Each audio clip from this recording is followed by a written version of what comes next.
उन्हें गाड़ी के टायर से कुचल दिया और फिर कानून को कुचलने का काम कर रहे थे टायरों से। किसने नहीं देखा वो तस्वीरें कि किसने लोगों को उकसाया? और फिर कौन उम्मीद करेगा कि जब एक मंच पर इतने लोग बैठे हों तो क्या न्याय मिलेगा? लेकिन किसान ने भी ठाना इस बार, दिल्ली के किनारे से लेकर के उत्तर प्रदेश के आखिरी छोर तक किसान ने भी संकल्प लिया है कि इस बार भारतीय जनता पार्टी का सफाया होगा। भारतीय जनता पार्टी उत्तर प्रदेश से हार करके जाएगी। कितनी भी राजनीतिक समीकरण बना लें, कितनी भी राजनीतिक स्ट्रेटेजी बना लें, लेकिन उत्तर प्रदेश की जनता इस बार राजनीतिक स्ट्रेटेजी बना करके भारतीय जनता पार्टी का सफाया करेगी। कुछ दिन पहले भी मंत्रिमंडल का विस्तार जातीय आधार पर किया गया है। कुछ दिन पहले मंत्रिमंडल का विस्तार जातीय आधार पर किया गया है। क्या आप भी टिकटों का वितरण जो है आगामी चुनाव में जातीय आधार पर करेंगे? कौन सी बात कहां पहुंचा दी आपने?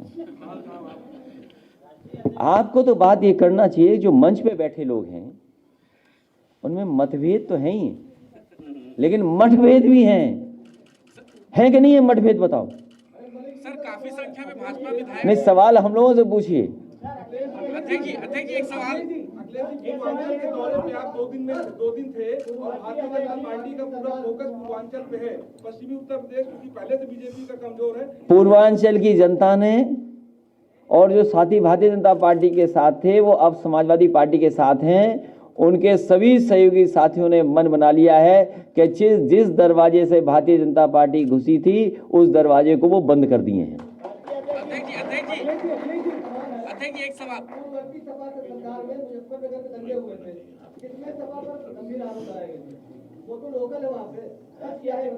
नहीं, सच नहीं, हम बता देते हैं ना, हम ही बता देते हैं।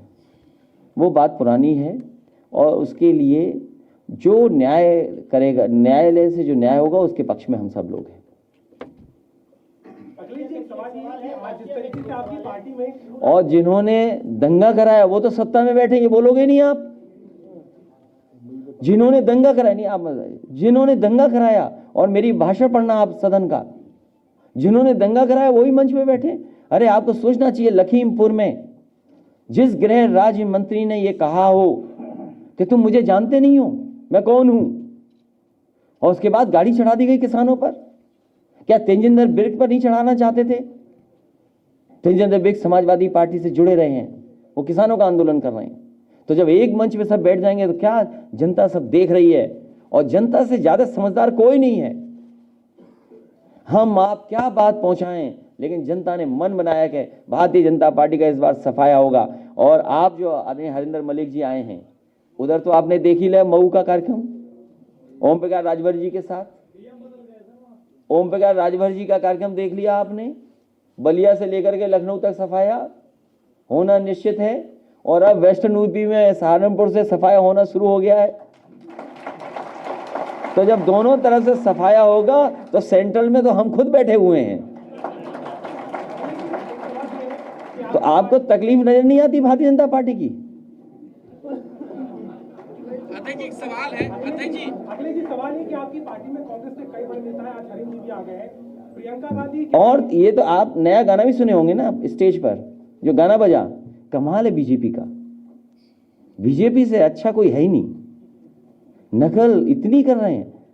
शिलान्यास का शिलान्यास, उद्घाटन का उद्घाटन, नाम बदलना। हमें तो दुख ये है कि पंकज मलेकर वापस जाए, मुख्यमंत्री का कहीं नाम न बदल दें इनका। शिलान्यास का शिलान्यास, उद्घाटन का उद्घाटन, नाम बदलना।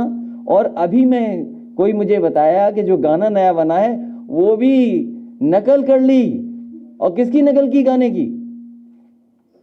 हमारा सबसे प्रिय गाना जो था, काम बोलता है। और नहीं मानते आप, दोनों गाने सुन लेना, अगर आपको न नजर आए कि वो भी गाना नकल कर लिया। बताओ इन पे अपना क्या है?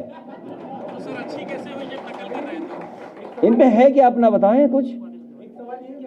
क्या वो स्टेडियम इनका है? वो एयरपोर्ट इनका है? मैं तो कहूंगा बड़ी हिम्मत जुटाई आपने, कम से कम ये लिख दो कि समाजवादी सरकार ने उस एयरपोर्ट के लिए बजट कितना दिया था, और किसकी योजना थी, किसकी प्लानिंग थी, जिसकी वजह से कुशीनगर को वो एयरपोर्ट मिला है।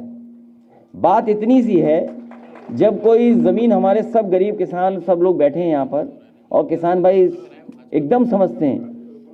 कोई जमीन खरीदनी हो जब बेचनी होती है तो वो देख करके आते हैं मौके पर। भारतीय जनता पार्टी के लोग सब हवाई जहाज लेकर के कुशीनगर का एयरपोर्ट देखने गए थे, वो भी जल्दी बिक जाएगा।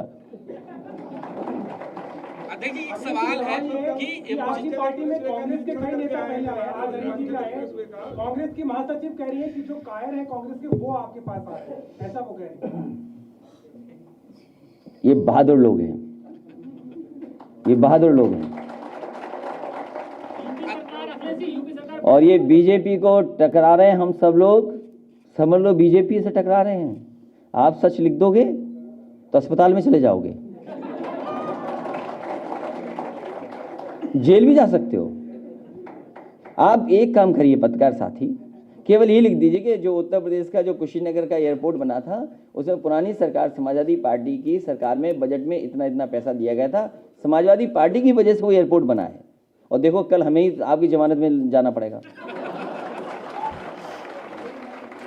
अध्यक्ष जी, एक सवाल है, अध्यक्ष जी एक नौकरी जो आप पहले जो नौकरी मिलती थी 2017 में, वहाँ सफाई से निकलती सूची, उसकी जो सूची निकलती थी, नौकरी सूची जो निकलती थी। भारतीय जनता पार्टी से बड़ा झूठ कोई नहीं बोल सकता। अखिलेश जी, सवाल है,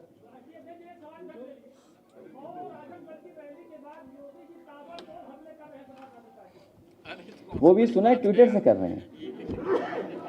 अध्यक्ष जी, अध्यक्ष जी, मेरा सवाल ये है कि जिस तरह से समाजवादी पार्टी में तमाम दलों के लोग शामिल हो रहे हैं, जाहिर सी बात है वो लोग टिकट भी चाहेंगे। समाजवादी पार्टी का इस बार टिकट का पैमाना क्या रहने वाला है? क्या पुराने लोगों को दिया जाएगा या जो लोग शामिल हो रहे हैं बड़े कद्दावर लोग, उनको प्रायोरिटी दी जाएगी? आपने अपने ही सवाल में जवाब दे दिया, कद्दावर लोगों को टिकट दी जाएगी। सर इसी से जुड़ा सवाल है सर।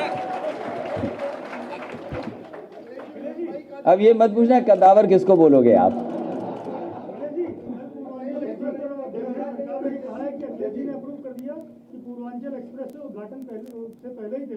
देखिए, हमारे मुख्यमंत्री जी, उनको एक्सप्रेस वे के बारे में जानकारी नहीं है, ये बात आपको स्वीकार कर लेनी चाहिए। और मैं तो आपसे कहूँगा कि अगली बार उनसे ये पूछिएगा कि जो एक्सप्रेस वे का इंडियन रोड कांग्रेस से जो मानक था वो 12 मीटर था। जो इनिशियली डिज़ाइन हुआ था एक्सप्रेस वे, जो अलाइनमेंट एक्सप्रेस वे का था वो 12 मीटर का था, इसीलिए 120 मीटर उसको लिया गया था, लैंड एक्विजिशन की गई थी।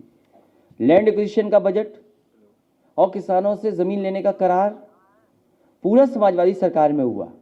जब टेंडर हो गया और क्योंकि इलेक्शन डिक्लेयर हो गया था, और इलेक्शन डिक्लेयर हो जाने की वजह से LOI इशू नहीं कर सकती थी सरकार, तो उसके लिए परमिशन मांगी गई कि हम LOI इशू करना चाहते हैं।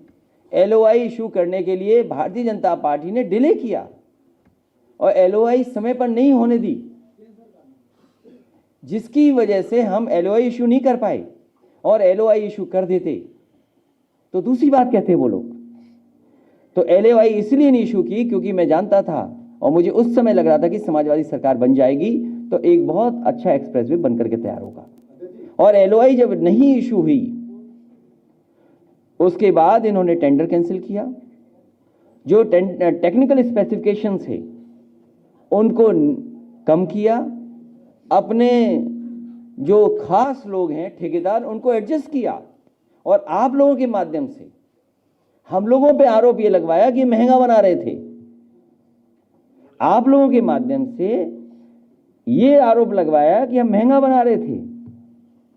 लेकिन सच्चाई ये है कि देश की सबसे अच्छी कंपनियों को इन्होंने बाहर कर दिया। सरदार पटेल जी की जिन्होंने प्रतिमा बनाई और जो भगवान राम मंदिर बना रहे हैं उस कंपनी से एक्सप्रेसवे बना रहे थे। आप बाबा मुख्यमंत्री जी से पूछना कि आपने उस कंपनी को क्यों बाहर किया। जो कंपनी भगवान श्री राम का मंदिर बना रही है उस कंपनी को आपने क्यों बाहर किया एक्सप्रेसवे से? इसका जवाब है सरकार के पास क्या। और वो कंपनी जो देश की सबसे अच्छी है कंस्ट्रक्शन कंपनी एफकॉन्स शाहपुजी पालन जी, उसको क्यों बाहर किया। NCC जिन्होंने दिल्ली में बहुत बड़ा स्मारक बनाया वो क्यों बाहर किया। क्या बातें सब खुलवाना चाहते हो आप यहीं पर। और फिर मैं तो आपसे कहूंगा, क्या बीजेपी के मेयर के भाई को टेंडर नहीं दिया बीजेपी ने? क्या बीजेपी के सहयोगी साथियों को टेंडर नहीं दिया पूर्वांचल को? वो इसलिए पूर्वांचल खराब हो गया है एक्सप्रेसवे। मैं जब भी चला हूं मुझे दुख होता है कि पूर्वांचल के इलाके को सड़क खराब मिली है। मैं अपनी सड़क से भी अच्छी सड़क बनाना चाहता था पूर्वांचल के लोगों को, क्योंकि वहां गरीबी है, बेरोजगारी है, और कम से कम ये प्रगति और खुशहाली का एक्सप्रेसवे बन जाता। और मैं तब भी कहता था, आज भी कहता हूं कि जितनी रफ्तार बढ़ा दोगे उतनी अर्थव्यवस्था बढ़ेगी। और इसीलिए समाजवादी सरकार ने पूर्वांचल एक्सप्रेस बनाया था। स्पेसिफिकेशंस, अलाइनमेंट किसने खराब किया? आप कभी नहीं लिखोगे वो बात, अगर सरकार वो बात कभी नहीं लिखी जाएगी। आपकी सरकार आती है तो इसको ठीक कराएंगे। आप सरकार ला तो फिर बताएंगे एक्सप्रेसवे कैसे बनता है। और मैं आपको कह रहा हूं, जहां से ये वेस्टर्न यूपी के लोग आते हैं हमारे, आज बलिया के लोग, गाजीपुर के लोग, जिन्हें 8 और 10 घंटा लगता था, आज 4 घंटे में यहां पहुंच जाते हैं। आने वाले समय में वेस्टर्न यूपी के लोग, जो आप लोग आते हैं जहां से चल करके, जब कैराना का चुनाव में जीता था उस समय मैंने कहा था कि वहां के लोगों को 5 घंटे से ज्यादा नहीं लगना चाहिए लखनऊ आने के लिए। अगर एक्सप्रेसवे बनाना होगा तो वेस्टर्न यूपी को जोड़ने के लिए लखनऊ से सीधा एक्सप्रेसवे बनाएंगे, जिससे वहां के लोग भी 5 घंटे में लखनऊ आ सकें। सवाल कुछ ऐसा अच्छा हो तो पूछ लो। बड़े स्तर पर मुंबई का इस वक्त ट्रांसफर पोस्टिंग हो रही है करके नवाब मलिक ने ये बात कही है कि क्योंकि उत्तर प्रदेश के मुख्यमंत्री योगी आदित्यनाथ जो फिल्म सिटी है उसको यूपी लाना चाहते हैं, इसलिए भाजपा के लोग षड्यंत्र कर रहे हैं बॉलीवुड को बदनाम करने की, महाराष्ट्र सरकार को बदनाम। देखिए, भारतीय जनता पार्टी को आदत है पुड़िया रखने की।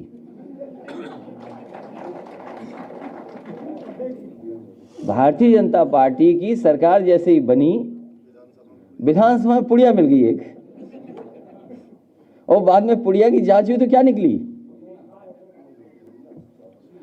क्या निकली बताओ ना आप। और ये तो क्या निकला बताओ ना आप। चूना निकला उसमें। ये भारतीय जनता पार्टी वाले कुछ भी कर सकते हैं, बच के रहिए आप। सर, सरकार का फोकस इस वक्त ट्रांसफर पोस्टिंग पे, आईएएस आईपीएस और तमाम अधिकारी, क्या लगता है चुनाव से बहुत सावधान रहिए, ये आखिरी वक्त है। भारतीय जनता पार्टी कुछ भी कर सकती है। गृहमंत्री ने कहा है कि अखिलेश जी का बजट 10 लाख करोड़ का था, योगी जी का बजट 20 लाख करोड़ का है। ईज ऑफ डूइंग में बिजनेस में दूसरे नंबर पर प्रदेश है।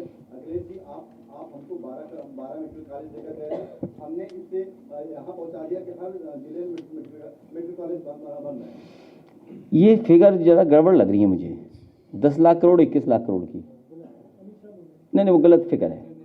ये फिगर गलत है। नहीं हमारे 4.5-5 लाख करोड़ पहुंच गया था।